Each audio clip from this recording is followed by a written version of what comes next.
Today's show, I'm so excited about it. I've got beautiful guests with me, and we're going to talk about the right fit, like right fitting your home so that you can build wealth. And I've got a lovely couple here, Maureen and Mike Hayes. And Mike and Maureen have known the Decker team, let's see. About 9 years. About 9 years. Okay, and where did we come in contact with you guys? Trinity Bible Church. Trinity Bible Church. So we were fellow believers and worshiping together. And then you invited, I think it was Yetta initially, you invited Yetta to talk to you about your housing situation. Was that right?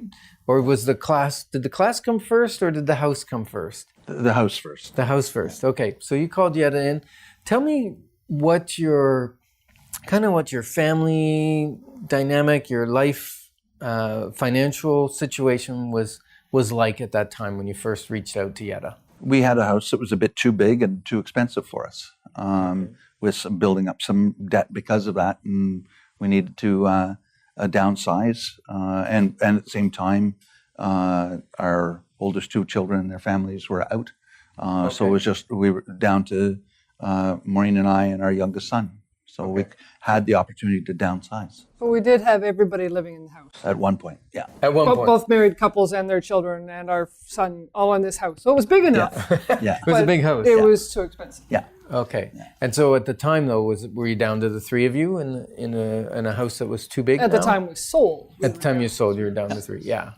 Okay. So we call that right fitting for your now situation, because people tend to buy the house that fits their needs at the time, right? And life changes, right? Yes. You either add family members, or you have family members leave and go to school or go to work or start their own families, which you have grandchildren. Yeah, we have six now. 6 grandchildren. That's awesome.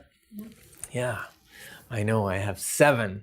I'm excited. And actually, we're taking a couple of the kids, the oldest grandkids, we're taking them to California to a conference. Oh, wonderful. It's called Motivating the Teen Spirit. So we're super excited about pouring into them and pouring into the next generation, because that's how you leave legacy, right? Oh, yes. And what's interesting is, after I wrote my book, The Wealth Formula, which you guys have read, and actually implemented a lot of things, which I'm excited about, is you start to learn you're going to leave a legacy, whether it's a great legacy or a not so great legacy, but everybody leaves a legacy. Yes. Yeah. I don't even know it. Okay, so Mike, you were saying you were creating a bit of consumer debt because. Yeah, and reassessment for taxes. So they CRA was wanting more back as well after reassessment from previous taxes. Okay. So all those things were eating up at us. Okay, and you used the word eating up at you, and Yeah, it was a stressful time. it was stressful. And how did that work with your marriage? Was it putting pressure on that as well? Or? Oh, yes. Yeah. Okay. We weren't on the same page at all. All right. Big time. Okay.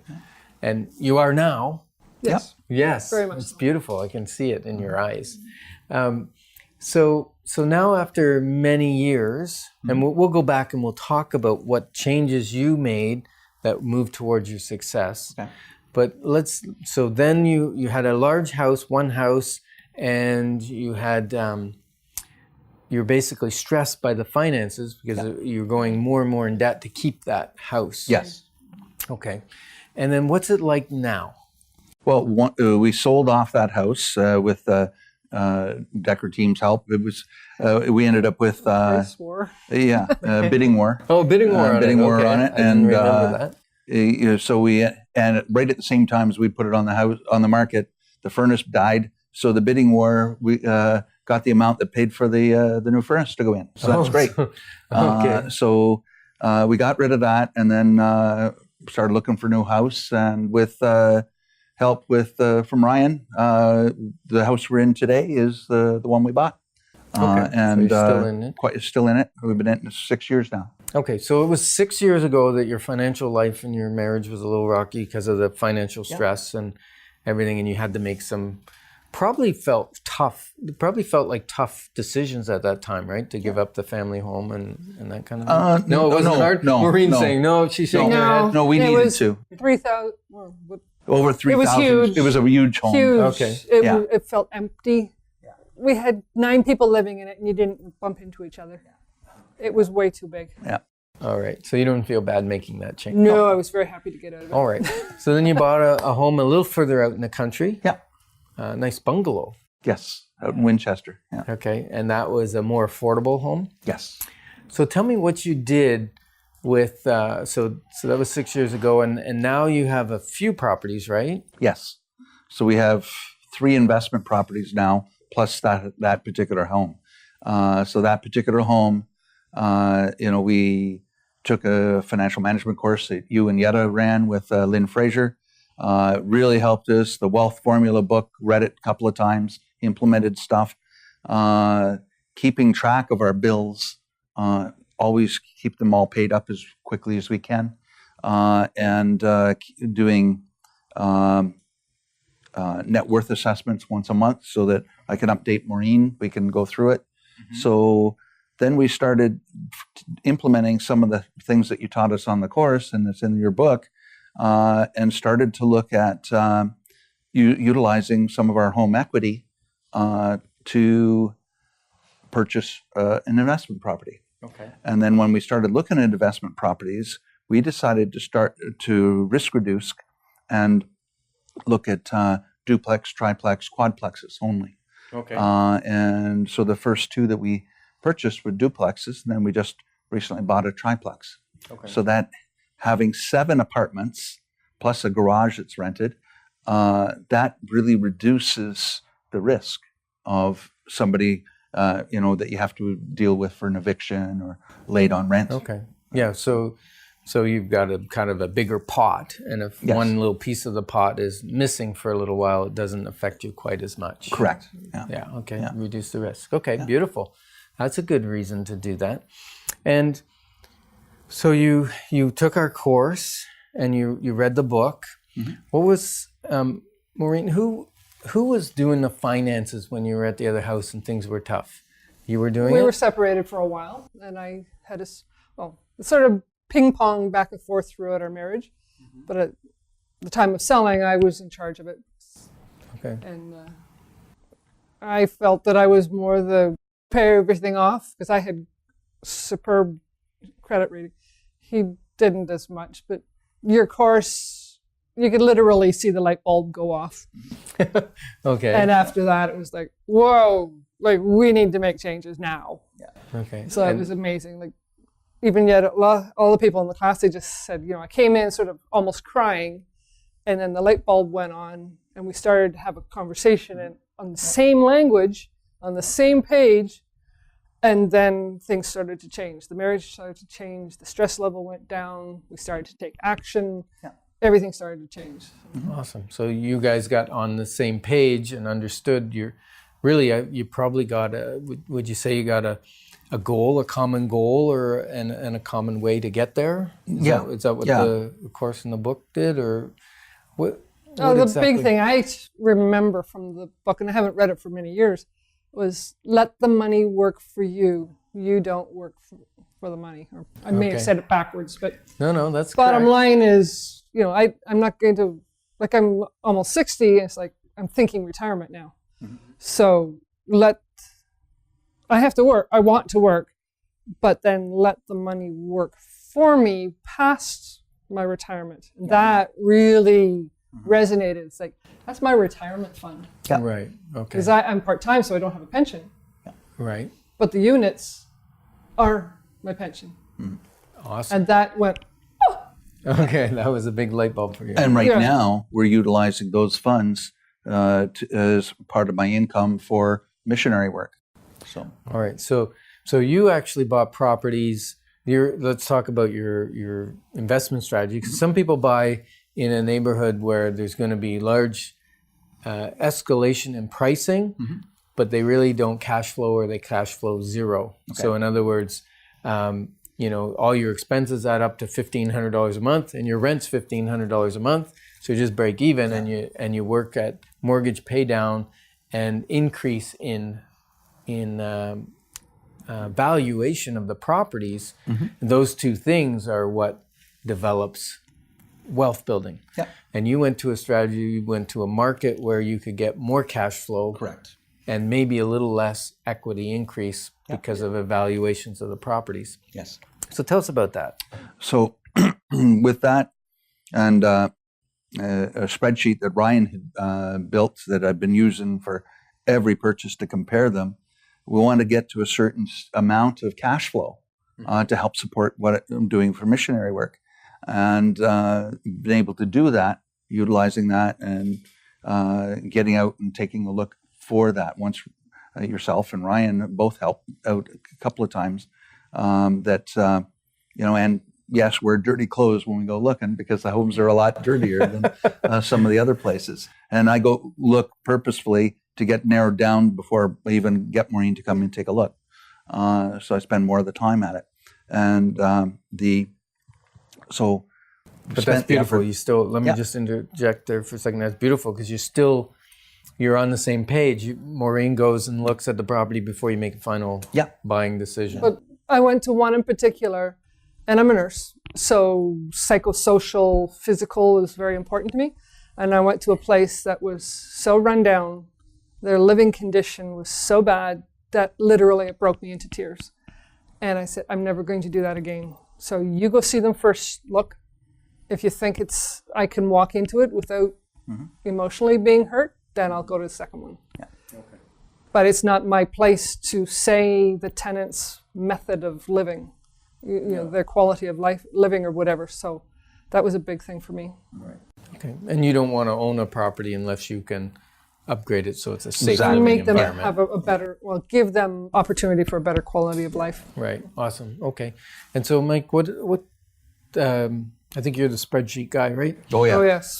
So, what's what kind of cash flow are you making on some of these properties? Like, what are your expenses in your gross income and then your net? Combining all three together, we're breaking a couple of thousand a month in cash flow. A couple of thousand a month between them all. Okay. So after all expenses. And that's with the property manager. Yeah. With the property manager. We use a property manager. I was actually going to ask you because there's quality of life, and you know, when you're buying an older house that needs more maintenance, and you've got lower tenants, quite often you got more travel to go get rent check or do whatever. So we're going to ask you what kind of problems we've got a property manager for that. Okay. She's dealt with where we've had a couple of tenants that have not paid. We've had to evict. She's dealt with all that. And through the court system, hiring new, finding new credit tenants, checks, credit everything, checks, all that. And then more difficult things to do were things that we've discussed, like especially when we just bought one. I've taken the lead on some of that. Like we had one apartment that was totally gutted, and we've rebuilt complete. On the recent one we just had. So even with all the expenses and the property manager, you're still netting a couple $1,000s a month, which allows you to work in your ministry. Correct. And tell us a little bit about your ministry, because that's nice. I work as a project manager for Hungry for Life, so I'm managing projects now. I now have 9 projects in 8 different countries around the world, and they're most of them are developing. So just dealing with sending funds right now to my project in the Philippines that bought land to build a church. They're putting children through school. They're also putting children, well, I wouldn't call them children anymore, people through university. And they have their first one graduating from university this coming March. So really helping evangelize into the different areas. This past year, I've been in India and Mexico, doing assessments for mission teams, mission trips, and finding safe places for people to stay when they go there, checking out the potential partners to make sure that what they're doing is falling into line with what we want to do as a Christian organization. Okay, so Hungry for Life, they kind of partner churches with projects. Yes. And they put people on the ground to make sure that those projects are safe. Because a lot of times they'll take a missions trip. They'll bring some people from the church that are supporting that project, bring them down there. You make sure that they have safe accommodations, that they're going to be safe food. and that kind of thing, and also that the project is viable before we even start the project. Holds them accountable. Very much so.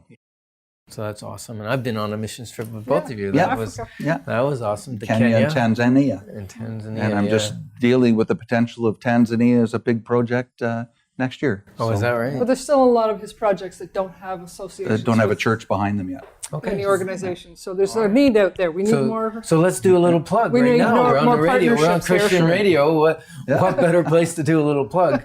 So, excuse me, maybe you or your church is looking for a ministry that you can support the hungry, the poor, the needy, and also bring the Christian message, the gospel message, because I've heard it said that if we're just feeding people, we're just helping them to go down the wrong way with a full belly, as opposed to let's feed them and let's teach them about Christ and teach them how to fish.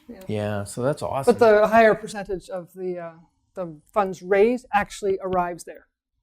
There's a very minimal, I don't know, is there any overhead? No, it's 100% of the money raised for projects through Hungry for Life go to the projects. That's partly because people like myself raise our own support to work for Hungry for Life. Right. So you raise your own support, plus you started these rental properties, which is part of my support. So that's part of your support, so that you can live, and you have a pension. You're a military, and so the project management is perfect within your your expertise. That's what I did at the end of my military career. Right. So, awesome.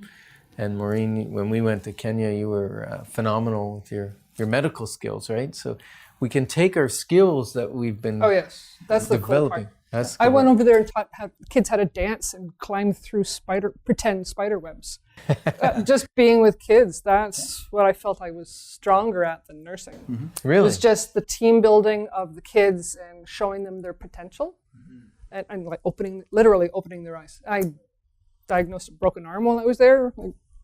Just from first aid, I taught first aid to the teachers. Using whatever God has given you, use it. And the beauty is when you're not struggling around your money and worrying about the next paycheck has to meet all these bills, it opens you up to this. Oh, yes. To charity and giving of your time and your resources. You can't do when you're in survival mode, right? Definitely. Correct. Yeah. Okay. And Mike, you talked earlier before we were on the show about the net worth statement. Yes. How did that affect you, and how do you use that? Well, one of the things, like when Maureen was mentioning about being not quite on the same page, well, that helped bring us on page a bit too, because something as simple as our RSPs. Well, yes, we had money in RSPs, but you couldn't see them. Right. So you didn't see that we actually had savings when we actually did. So bringing them up into a spreadsheet and a layout of that document, it brings things together so you can talk about it and see it, whether be it liabilities or actual cash. Right.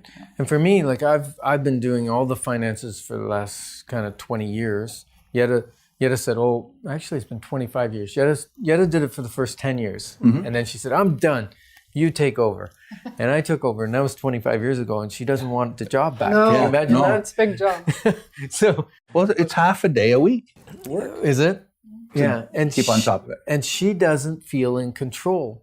But when I took the spreadsheet, the wealth, your net worth statement, and basically it's a simple document. You can actually get your own copy. Just go to wealth-formula.com, which is my website, and under tools, there's the net worth statement, and it's an Excel spreadsheet, and you can print it and hand fill it out if you don't have Excel on your computer. And you put in the amounts in each column, and if you do that, you can do it right online too, and it will automatically tabulate how much equity you have. And for some people, when they start, it may be a negative number because you put in your cash and your investments and different things, and then you put in all your debt, people that you owe people or banks or whoever, and then it gives you your net worth. And for me, it started me on my journey of getting out of debt and building wealth, because every month I did it. I think you do it every month as well. and it's got 12 columns, so you can see whether your net equity is going up or down. You can see progress. You can see progress. I remember him going, I think we're millionaires. you can't see it, but we have all this equity. So that was a huge thing for him. Yeah. Well, and one of the things that I did too is at the end of each year, so I've got a summary sheet that I've added to that. Okay. So I put it onto a different tab, a summary, so this current year plus back all the way to 2012. So from the end of each year, just the end of each year. That would be interesting to see. I'd love to see your last 5-year journey, because you know what they say is that people will totally overestimate what they can accomplish in 1 year, but totally underestimate what you can accomplish in 5 years. Yeah. And I think you guys in 5 years have accomplished huge. We were radical in eliminating, we had military mess kit, we sold them on Kijiji, we sold a whole bunch of stuff, we got rid of cable, we got rid of this and that and the other thing. We're down to one car for 2 years. Now we got back up to a second car. Okay. So you made radical changes. Yeah.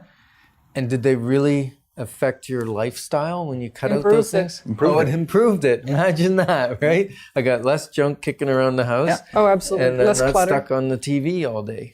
Yeah, more time together. Wow. Just bought a trailer, so now we can... Oh, now you bought a trailer. Yeah. Nice. One of the things from your course, too, was, I think it was 100 wish list things. Right. Nobody could get past like 25. But we're making more and working on them. Like now we have a trailer and the permanent renovated the campground. house and traveling. And wow. Yeah. That's fantastic. I'm so excited for you guys and that you implemented the stuff that, and the book. Let's talk about the book for a minute. I wasn't really going to talk about it, but it seems like that's been a big part. Oh, yes. Yes. I've read it a couple of times. We've given it to all our kids and brothers and sisters. So anybody else that we can think of. Yeah. Okay. And the wealth formula, it's written in a way that just about anybody can read. Oh, yes. It's very easy to read. Yeah. Now people are afraid of numbers. Many people are afraid of numbers, right? What would you say to someone that says, hey, you know what? I've always just hated finances. I've hated numbers. I put my head in the sand when the bills come in because I don't want to look at them. I don't, I take a little bit of money and I throw it at my different bills. What would you say to them about the book or the changes in your life because of the changes? Read the book first. Read the book and deal with those problems head on. And utilizing equity of your existing home actually is a very good way of moving forward to get into investment properties. But that's once you get out of the debt. It's the getting out of the debt that's the hard part. True. I work with a lot of people who are there. Right. And your book says to celebrate each one. The accomplishments. So if you pay off your ex credit card, celebrate. Yeah. Even if it's just something small, like a latte, then celebrate it. Because you cut out lattes because they're expensive, right? Right. Yeah. And so then when you pay off a credit card, you go out and have a latte. Yes. But not one for the next... Not extravagant. Every day for the next month. Go to Florida or just something. Once. But something you can afford, because then that amount that you were paying on that card goes towards the next card and it pays it down twice as fast. And pay off the smallest ones first. We were always going for the biggest. We were going for the biggest. Going for the smallest, it happened faster. Yeah, you could never get a dent in it. And you could never see it an accomplishment. So you never felt good about it to continue to do it. Where you got rid of the small one first, it's like, ooh, we did that. We did something, right? And it's like, let's go for the next one. Yeah. So you felt the accomplishment and you patted yourself on the back. Mm-hmm. Now, one of the things I put in the book was to keep a reserve of cash before you actually start paying your debt down, which some people think is backwards, right? Like, no. why would I do that? So why would I put some cash there when I've got a credit card to pay off? Well, last year we had two things that died in our house. So we had to replace a roof and a furnace last year. Wow. We were ahead cash enough to do that. Wow, that's a great... And in our rental properties, I replaced a roof on one, so I had the cash ahead of time on that. And I keep them separate so that the investment properties are basically like a business for separate bank account and stuff. So you have a separate bank account for emergencies on your rental properties, and then one for emergencies in your personal. Yeah. Now, Maureen, what did that do for you? I saw you light up when I talked about the reserve, having some cash, even though you got debt. What did that do for you and your psyche and everything? Huge confidence. He keeps wanting to tap into the TFSAs, and I said, no way. No way. Those, first off, I earned them, and no way. You call it a cushion, and that is exactly what it is. Yeah. Because we did lose a lot of big ticket things last year, and we had the ability to do it, to use it. We had to build it back up again. And yes. You may not actually see it in the physical bank, but we have it with RSPs and TFSAs and whatever else. So. Yeah, I always say if you have an emergency, you just have, like, let's say it's the car that broke down. You have a transportation emergency.